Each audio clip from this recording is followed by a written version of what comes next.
Non, vie de Christ humain. Frères et sœurs en Christ, Mais deux, ça n'a pas mis. nous vous disons bonjour. Et Dro, à coup, nous mettons des pots de poids. Il a plu au Seigneur, créateur du ciel et de la terre, Ben, que les femmes, ils doivent être combandées. et il nous a encore permis de nous tenir debout. Mais là, qui gagne une coton. Nous disons gloire à son nom. Ça, j'ai dit, Ce matin,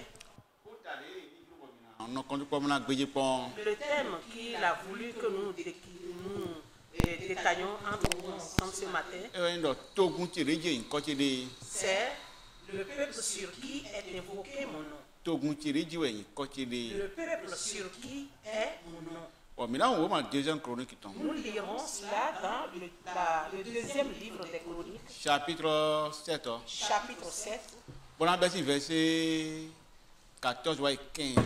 Nous prenons cela à partir du verset 14 et nous finirons au verset 15. Bon, mais le pour a d'autres, oui, Et nous allons tous écouter ensemble. Si mon peuple sur qui est invoqué mon nom s'humilie, tout goûté, des jouets, et il y a une côté d'eau, nous essayons de voir. prie Beaucoup d'ailleurs, et cherche ma face. pour nous coûter mais S'il se détourne de ses mauvaises voies, pour les conscients les cotons nyanya dire je les exaucerai des cieux, non c'est d'être aussi non les mains je lui pardonnerai son péché non ça quand on les quai et je guérirai son pays. pour la chanson bon tout le temps. Mes yeux seront ouverts désormais Bon ben si dit caca de deux nous coûtons hundo t'aimer et mes oreilles seront attentives à la prière faite en ce lieu. bon des ouais des t'aimer au tout qui hundo et gon alléluia. Amen. Ni bon mi ko de ko boya ni Prions a ensemble. khasu ma do podo to mi ton longtemps Notre Père, Photo qui es né. aux cieux, na mi ba meton Seigneur, donne-nous la do yi confiance ko Jésus Christ tom au nom de Jésus-Christ. amen. Amen. Non vie de Christ humain. Frères et sœurs en Christ, Oui, mais le tout le mieux. chers auditeurs, auditrices, Pour oui, mais le coup de mieux et pour. toi qui me vois, chers téléspectateurs et téléspectatrices, Mais les fois deux, c'est un peu mis. nous vous disons bonjour à nouveau. Oui, des milliers. Le texte que nous venons de prendre Et le tout le monde qui est une côté de. nous dit le peuple sur qui est invoqué mon nom, Mais quand le coup boit d'or. qui est en train de parler, Mais quand deux coups boit néant. qui a parlé ainsi. Ma ou des dates, nous cousin pas, nous pas pour. Dieu, le créateur du ciel et de la terre, Mais dans le pôle, les mêmes pour. celui-là qui a créé les cieux et les cieux des cieux, Nous comment pour nous comment moi pour. celui-là qui a créé les choses visibles et invisibles. Et ouais le coup d'or. C'est lui qui est en train de parler Et ainsi. ouais bloc béton. C'est lui qui a créé son monde. Et le coup ouais bloc béton. C'est lui, il est le seul qui a créé ce monde. Mais des boulots nous hein. Personne n'a pu le soutenir dans ce qu'il fait. Et ouais une date. C'est lui le créateur. Pour dire tout le monde te dit comme j'en ai. Et c'est lui qui dit encore, si mon peuple sur qui est invoqué mon nom, Nous le bel mais on. cela veut dire que dans ce monde, Et le d'autres tout le monde est ça veut dire que lui-même, il a dans ce monde son peuple. et d'autres tout le monde est Il a son peuple sur cette terre. des tout le monde doit ambassadeur de tout le monde. Tel que chaque pays est représenté dans d'autres pays par des ambassadeurs. Moi le doit tout là qui fione. Le même Dieu aussi a ses ambassadeurs sur cette terre. Bon Jésus Christ mais on Et en Jésus-Christ, et va remise mais na yolo in coton do diton va remise mon coton. il nous a transformés en celui-là qui va être des ambassadeurs de sa parole, de lui-même sur cette terre. Bon Jésus Christ de Nazareth tombe on. À travers Jésus-Christ, de Ah Nazareth, il béton. dans le monde actuel, Oui mais le tout le monde. toi qui m'écoutes Oui mais le aujourd'hui, mimo miwe téléspectateurs et téléspectatrices, et raison ambassadeur Christ ton. Dieu t'a donné l'occasion d'être ambassadeur de Christ sur cette terre. Et il mi eza photon do tele qui m'a fio. Et si il est dit que c'est nous qui sommes les ambassadeurs de Christ sur cette terre, Mon mi doit tiemna do posséder. cela veut dire que nous avons ce droit de lui parler. Do ko mi khadion. Parce que ce que nous venons de Et lire, le tout le monde qui comme mi ton deo. c'est bien dit, si le peuple sur qui est invoqué mon nom, Nous et so il est weyo. si s'humilie, Alléluia. Amen. Non vie de Christ mais. Mes frères et sœurs en Christ, Oui ko do ko lori. c'est de toi, évidemment, Quand- que parle cette Quand ce tu message. quand tu wa ko gwelo wa. Et c'est à toi est venu ce message. Tonu mi na mon de si ma o gan. Avant que nous n'obtenions quelque chose de Dieu, Lokpo mi ton le yo. chacun de nous, Mi lo aso mi de we we. nous devons pouvoir nous humilier. Mi na yi doro me daje po do po nu kon. Nous devons nous humilier, nous prosterner devant le Dieu qui a créé les cieux et la terre. Gbelo da e daba mo gbelo. C'est parce que justement justement ce monde a été créé. Oui, awa gbe mo mo gbe we. Et toi, tu es venu dans le monde et tu en es rentré. Le da gbe gbo mo kunje wa. Et tu n'as pas été, tu n'en sais rien de la création de ce monde. Me da ti podopo. Et celui-là qui a créé les cieux, E we pa tienu gbeton. c'est lui qui patronne toutes choses, c'est lui qui est le patron de ce monde. E we ho e lo togun tere je yin kan se do. C'est pourquoi il dit, si mon peuple sur qui est invoqué mon nom, Nu e so ide we o. s'il s'humilie, Bo le ko si wo to le gudo o. s'il se détourne de sa mauvaise voie, E mi na se de iton. que je les exaucerai des cieux. Bo na han zo gbonu Et ye. je guérirai son pays. Alléluia. Amen. Non vi le Christ men. Mes frères et sœurs en Christ, Nu mi do to gbe o me diyan. si vous écoutez un peu partout dans le monde, Khasi da ho de jegbe o il ji. y a une panique généralisée qui a envahi le monde. Khasi da ho de jegbe o Il ji. y a une peur généralisée qui a embrassé tout le monde entier. Alléluia. Amen. Khasi jegbe o ji yo. Et cette peur qui a envahi le monde, Azon bara de bi o gbe o me. il y a justement, ça s'explique par cette pandémie qui a frappé le monde. Bo si gbegbe e jin wo ya gbe fi o. Et depuis que moi je suis né de mon expérience, Yin se pon gbede ya. je n'ai jamais entendu de pareille chose. Bo e na lo me na bi azon. Et disant que quand on se serre les mains en se saluant, on va se En contaminer. gbeto to bi o to me le bi to ngana bi azon. Et si quelqu'un sort et il se mêle à la foule, il va se contaminer. Fi te gbeto le ka ran no e. Mais où les hommes resteront où? To teme no gbe e kaja. Et dans quel pays ils vont se réfugier?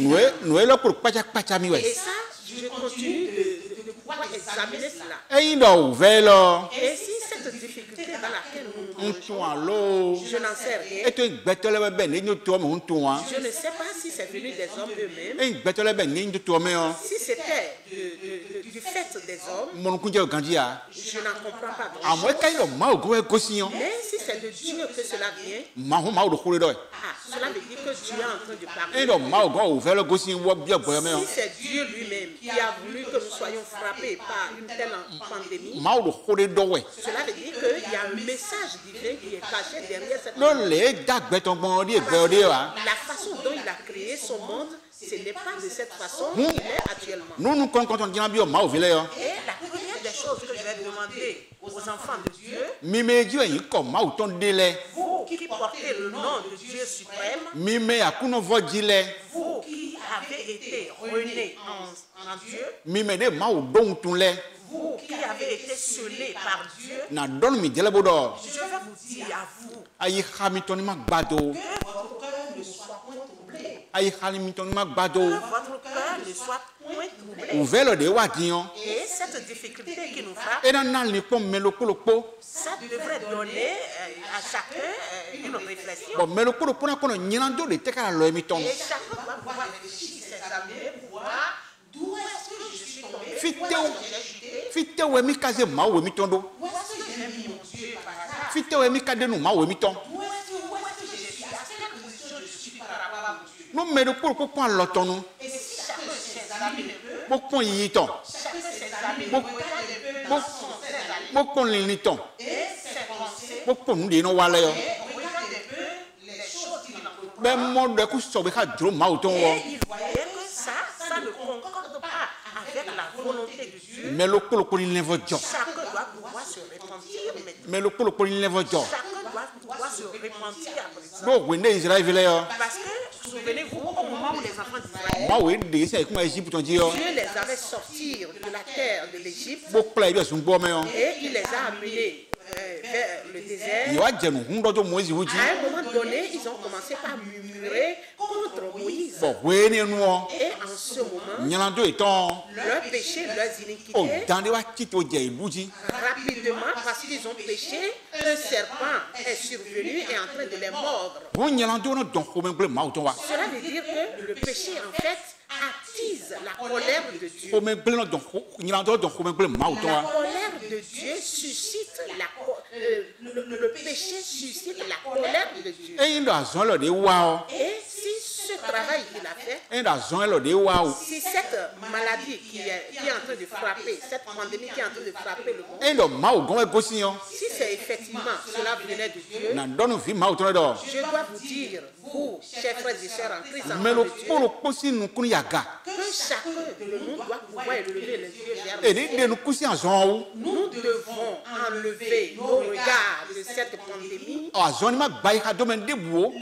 Cette pandémie ne devrait pas, ne doit d'ailleurs pas nous troubler. Do mi dele mi gbonfura yi ho me. Parce que justement, nous sommes différents dans ce monde. E ndo nu wa yin do mi to so vlafo. Si c'est par hasard à cause de nos péchés Bo nyalan do mu ko to do bio gbe me yo. et que cette pandémie est en train de frapper le monde entier, Di de dan lu yi Israël sun bom bon. tel que le serpent a mordu les enfants d'Israël pendant qu'ils étaient dans le désert, Ma u do nu Moïse budo. Dieu avait dit en ce moment à Moïse Ni blo dan kan vet la ga. de fabriquer rapidement un serpent dans le ciel qu'il va pendre. Bom dan du me de buo. Pour que quand quelqu'un sera mordu par le serpent, Me ni pon de la ga. qu'il puisse regarder, jeter ses regards vers le serpent d'airain qu'aurait fabriqué Moïse. E ni kuero dan me yo ko adiora kosi me yo me. Le venin qui serait rentré dans celui qui aurait été mordu par le serpent pourrait sortir de ce corps. Alléluia. Amen. Alléluia. Amen. E wa so Jésus wa reglofie yo. C'est pourquoi quand Jésus-Christ était dans ce E monde, wa kenu to ho mon koton. il a parlé justement à propos de ce texte. Do we ma janton Dans l'évangile selon Jean, chapitre 3. chapitre 3, Mais là verset 14 et nous 15. lirons dans Jean chapitre 3, Verset 14 verset 15. verset 14 à 15. Bon, mais le polo kuna doto. Et chacun doit pouvoir écouter attentivement. E ndo uvelo ma ugo gosi boa. Si cette pandémie venait de Dieu, Nous e mero polo kuna wa no ne. ce que chacun doit faire, c'est cela. C'est We ce ma que nous voulons dire. we ma janton L'évangile selon Jean, chapitre 4 et chapitre 3 chapitre 3, verset 14 verset 14, verset 15. jusqu'au 15e verset. Et ya. Et comme Moïse éleva le serpent dans le désert, De Moïse gan veto da galo zungbo me yo. il faut de même que le Fils de l'homme soit élevé, Mo e na zemi vi gbe toto da gagbon ne. afin que quiconque croit en No lui me de we di nu emi yo. ait la vie E da mo éternelle. gbe ma vo. Alléluia. Non vi de Christ ou men. Mes frères et sœurs, Oui mais de toro mi e. toi qui m'écoutes, Oh, auditeur, gan auditrice, kwa wan po. alors, chef et ses bataillons, O mero me kanu po me ma do mere kanu po. que vous soyez d'une classe ou bien que vous soyez un chef ou bien vous soyez un simple collaborateur, Nu e lo de jijawe diyon. ce qui est en train de se passer Ni na ni po mero polo po. devrait plonger chacun de nous dans des réflexions. Azon lo de wa to me diyon. Et cette pandémie qui est en train de frapper le monde, E jijo dokun tolo polo po tonji. cela a frappé durement l'économie des pays. Ba avion no kite we to me bi gbe to me. Avion de no kite we to me bi gbe to me yi. Et vous voyez, les compagnies ne peuvent même plus fonctionner comme cela se doit. Me no kite mo na file bi bio ho we. Aucun avion ne se déplace. Tous ceux-là qui ont l'habitude d'aller d'un endroit à un autre, tous ceux-là ont pris refuge désormais. Do khesi da ho de bio gbe ya me. Parce que justement, il y a une peur, une grande peur qui a envahi Alléluia. Amen. Oui mais do toro mi we. l'auditeurs, Oui auditrices, mais do mi mo mi we. aux téléspectateurs. Oui et mais téléspectatrices. Dieu, oui mais Dieu yi ko Et ma les o tonde. spectatrices. Toi, sur qui est invoqué le nom de Dieu, Azon e wena wa. ce que toi tu dois Ala faire, pa no kon kon kan to to e. tu dois pouvoir maintenant regarder, jeter tes regards vers Bon, l'éternel. mais le polo kuna bio kwa soke. Et chacun doit pouvoir demander la rémission de ses péchés. Mais le polo kuna bio kwa soke ntoto. Chacun va te demander la rémission des péchés de son pays. Mais le polo kuna bio kwa soke nu fitan kwa sitan po. Chacun doit demander la rémission des péchés de ses enfants, Kuna bio la kuno ni so le blan kon to emi ton. de son épouse et demander à ce que Dieu regarde avec la miséricorde son pays. E da zon e lo to me azon ma gboku wa jen yo. Et si cette maladie ne connaissait pas par hasard une fin, Mais de bo na fo ya. personne justement n'aura pas la paix. Ho mi me ma o vile yo. Et vous, enfants de Dieu, Mais le polo kuna yipoloji lo hotun sa. chacun doit pouvoir s'agenouiller Kuna je koru ma wo. dans sa chambre et supplier Kuna l'Éternel do no akuno do. et dire à Dieu, Mi me fitan le poda ikun gbanji. nous tes enfants, nous sur qui est invoqué ton nom, nous sommes encore sur cette Ni terre. pon mi me fitan le. Pardon, regarde, à cause de tes enfants Bo wa le blan nu to. et à cause de la présence de tes enfants, aie Bo miséricorde. wa le blan nu gbe me mi de. Aie miséricorde pour ce monde entier. Ni ma kojo wa lo gbe to le ton wo. Ne regarde pas les mauvais comportements de ce monde, la perversité de ce monde. Bo ma o si we jo.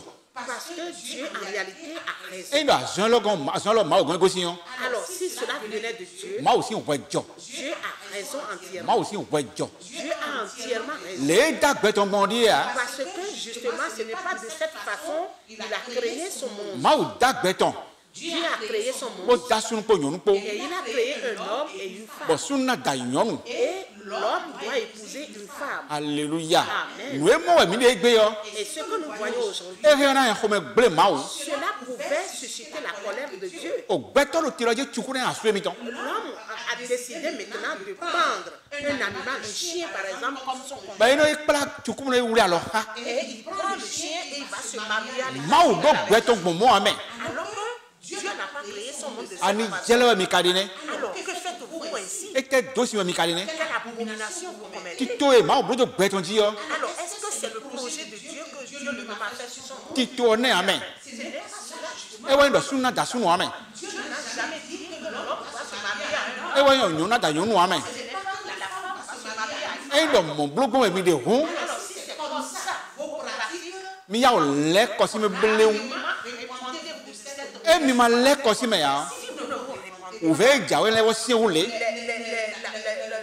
les périodes dures qui s'annoncent seront encore plus corsées. E ndo nu lo de jije din yo. Si ce qui est en train de se passer Nu e do me lo kpolo kuma le vo jo wa. si chacun ne se répondait pas, Bo le pan ton Jésus Christ wa. si chacun ne se détournait pas de sa mauvaise voie et fait face à Jésus-Christ Bo kura lo to si nyana do me ya. et se lave complètement les mains de ses iniquités. Alléluia. Amen. Ko da san ta ton diro. Je l'avais déjà dit le dimanche E do me bi ni kura lo. que on a demandé à chacun de se laver Ba régulièrement. ana bio boutique me le to me yo. Et avant de rentrer dans une boutique, Ana kura lo. tu dois pouvoir te laver. Ana d'abord bio les mains. kwe me le to gbe yo. Tu veux rentrer dans la maison de Ana quelqu'un, kura lo. tu dois pouvoir te laver d'abord les mains. Olodo e Mao de me. Alors, sachez que le Seigneur est en train de nous parler. Lodo mi e Mao de. Il est en train de nous parler symboliquement. E mi kura lo da gbasa me hu. Alors, si vous nous lavez les mains dans la chair, Mi devo comme les yeux, mi les devo kura lo do gbigbo me. vous devez aussi vous en laver les mains spirituellement. Mi me lo gbe to hu iko me we. Vous qui avez pris cette mission de tuer les Bo hommes, do khole de hanya. qui avez pris le plaisir d'avorter comme vous le voulez, To de be ti di be na se ma khoro to me ya. il y a des pays où on ne peut même pas, on n'aura même pas le privilège, l'occasion d'écouter la parole. E da do Jésus Christ khoro me de yo. Et quand on veut annoncer la parole de Jésus, E mo Bible lo me le sa lo me yo. et quand on voit quelqu'un avec la Bible, E na wi ma na hu. on prend la personne, on va le lapider, on va le tuer. Mi ya o de alo si me. Vous devez vous en repentir. Mi me to Mao ton le. Vous qui êtes peuple de Dieu, Njira na we de mi. je voudrais vous donner un verset biblique. Bo we ma Jérémie ton. Dans le livre prophétique de Jérémie, Chapitre 10 yo. livre prophétique de Jérémie, chapitre 10, Mi na be verset premier. nous lirons à partir du verset Pour 1 ha de mi dele. jusqu'au verset 2. Mi me Christ mi me de Jésus Christ kan jo khole. Vous qui avez été rachetés par le sang de Jésus-Christ, Mi me gbigbo we do gbe sa mi to me le. vous qui êtes habités par le Saint-Esprit, Mi me iko mi ton we gbe to me le. vous dont les noms sont inscrits dans le livre. We lo mi dele ton we. Cette parole est pour vous. We ma Jérémie ton. Le livre prophétique de Jérémie, Chapitre 10 yo. chapitre 10, Verset premier. verset Pour 1 ha de no mi. jusqu'au Mi deuxième. ma o vile ton we lo yin. Et ça, c'est pour les enfants de Dieu, nous le répétons. E ya han. Et écoutez la parole que l'Éternel vous adresse, maison d'Israël. E do mi do to mi me to gun ma o ton de je ma o si ko de le yo mi do to hu e ma o de lo mi dele we. Ainsi parle l'Éternel. Lewe ma van vo do di e. N'imitez pas la voix des nations Mi dele mi ma ko jo ali pa ko tale ton me. et ne craignez pas les signes du ciel, Mi ma di khasi nu khale de bu na go sa gabran wa o me khasi na o. parce que les nations les To craignent. gbe lo khasi di na we. Alléluia. Alléluia. O to mi to dal no ko jipo. Parce que justement, c'est votre Père qui a créé les cieux et la terre. To mi de to da ji nu ko jipo ikun apo. Votre Père a créé le ciel et la E terre. ka to mi de ikun ba ji. Et il sait que Nous le- vous êtes sur cette Nu lo terre. ko mi de mi na bulo. Et la seule chose que vous allez faire, vous, Mi poloji la mi poloji nu ko ton. c'est de pouvoir vous prosterner devant Bo lui. do na kun do. Et vous allez dire au Ni Seigneur, wa le blan nu mi. Seigneur, aie pitié de moi. Wa le blan tu mi ton. Aie pitié de mon pays. Bo nu me do pro po. Pour que chacun, Ki go ma o ton. que la gloire de E na Dieu kon lo ta nu me bi. puisse combler, puisse rayonner sur chacun de nous. Non, vie de Christ humain. Mes frères et sœurs en Donc, Christ, vous me dessous. je vous remercie, je vous salue. Oui, mais ma case bête de Jésus. Et toi qui n'as pas encore confié ta vie à Jésus-Christ, Oui, mais on s'en bête de Christ. toi qui n'as pas encore donné ta vie à Nous, Jésus-Christ, bien, dit. je te demande à présent Sans bête de Jésus Christ, Nazareth, de le faire très rapidement, de confier ta vie à Jésus-Christ. non, vous faites pour Yahweh. Parce que, imaginez, la pandémie, les difficultés restent encore à venir. Vous faites pour Yahweh. Les difficultés restent encore à Vous venir. faites Yahweh. Et ces difficultés qui Et viennent, l'ancien ou des mots, Emile, là. elles seraient encore plus dures. On a vu un bleu mauton. Et ce serait de la colère de Dieu. Ou il y a un bleu mauton. Et cela va traduire la colère de On Dieu. rien à vous, Je pouvais te le dire rapidement. non, nous, on va bête de yo.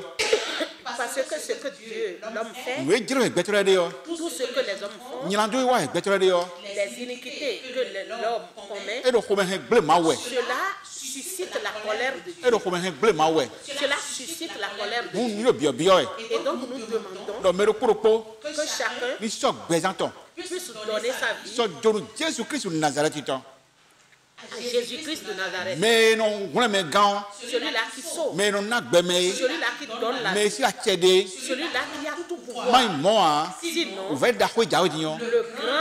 la grande difficulté Et et dans le ce grand dessous, fléau sera encore plus Et dans grand. ce dessous, Ce sera encore plus dur. bon, il y a un habia. Je ne vais pas tout lire. À mon âme, on voit Apocalypse chapitre 6 en oui. Nous irons lire dans l'évangile, le livre d'Apocalypse de Jean. Chapitre, oui, Apocalypse chapitre 6 en. Apocalypse chapitre 6. Maintenant, verset 15 à 17, oui. Par l'auto, nous, on a déjà un rédion. Nous lirons de verset 15 au 16e verset. Oh, il faut même bleu, mal cité.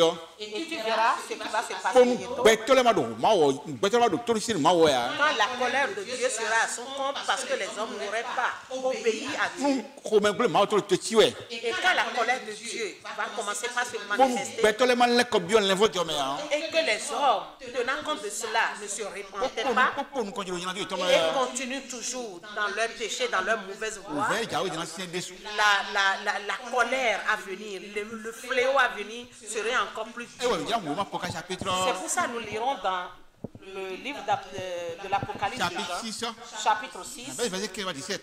versets 15 à 17. Et là, Les rois de la et là, terre, vous on verra ça, il y a un croissant d'achou, oui, quand vous là. les grands, Il y a un mèche d'achou, là. les chefs Il y a militaires, un apprenti d'achou, là. les riches, Il y a un doc, là. les puissants, Il y a un ronron, là. tous les esclaves et les hommes Mais libres le mécanique, le mécanique, là. se cachèrent dans les Il y a cavernes bien un roulado, un gloire, et dans les rochers des montagnes. pour les sous la pour gloire. Et ils disaient aux montagnes et aux rochers, Pardon, au secours, pour là. tombez sur nous Moudjamidi, et cachez-nous oh, voilà, mais. devant la face de celui qui est assis sur le Non, trône mais dis donc, et nous voilà, mais si nous comptons. et devant la colère de l'agneau. Donc, comme un blé, votre titre, alléluia. Azaïne, béa. Car le grand jour de sa Et colère est bédiant, venu. genre, ouais.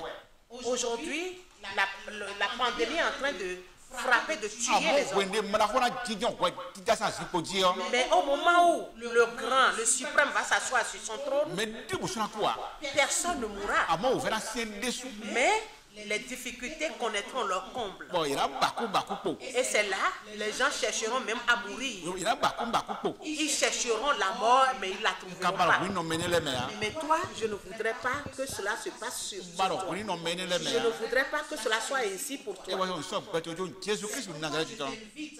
Confier ta vie à Jésus-Christ de Nazareth. Moi, oui, on nous, oui. Dieu t'aime. Oh, c'est Jésus-Christ, Et il t'a envoyé à tout le monde entier mais son ouais, fils tout Jésus-Christ. peut être vitamine. Et il est mort pour tous les hommes, Nous, mais débouler ici, afin que quiconque croit en lui et là, mon, on est gant. ait la vie éternelle, Et ait là, le on salut. content de oui, bêtement. Pour qu'on on inscrive son nom dans le livre de vie. On a vu le Christ humain. Donc, frères et sœurs en Christ, Ça, c'est béton. pour ce matin, Mais là, je le finis. nous allons nous en arrêter là. Moi, je dois couler. Et s'il plaît à Dieu, Mais là, mon micro, il est venu. vous allez nous regarder encore ultérieurement. Mais là, deux côtés, mais là, coulé. Nous allons nous incliner dans la prière. Tant, mais tant longtemps. Père dans les cieux, Moi, je dis, écoute, d'attends. Dieu créateur du ciel et de la terre, Mais c'est mais je daga. nous t'élevons, nous te Mais glorifions. pas qui connaît quand tu es. Nous te donnons toute la gloire. Mais le bien, ouais, non. Nous te demandons, Père, Mais mes filles, les que tes enfants, mais des pour les coups, nous sommes encore sur cette terre. au clou, longtemps. Père des cieux, Invite le ligne quand tu t'en as. Seigneur, éloigne tes enfants de Quand cette pandémie. Jésus-Christ est tombé. Et que le sang de Jésus-Christ Wa donc toi, tu m'as béni ton bien. scelle tout le pays du Bénin. Quand Christ est tombé. sang de Jésus-Christ Pardon tout bien bikui. scelle tout le monde entier. On met la libouelle yo. Afin que tous ceux-là qui sont encore sur de leur mauvaise voie Les konu ye. puissent être retournés de cette Wo mauvaise ira voie. pa ki konwe. Afin qu'ils viennent te donner gloire. Kuri akunu mi yo. À cause de cette mort Mele bi ngba leton. dont tu es mort pour nous, que chacun de nous puisse en Mi bénéficier. bi ba ko na mi. Seigneur, nous t'avons demandé cela, tu nous l'as accordé. Mi ko de do yin ko fi na C'est Jésus au nom Christ de de Nazareth Jésus de itomi. Nazareth, nous avons prié. Amen. Alléluia. Amen. Amen. Amen.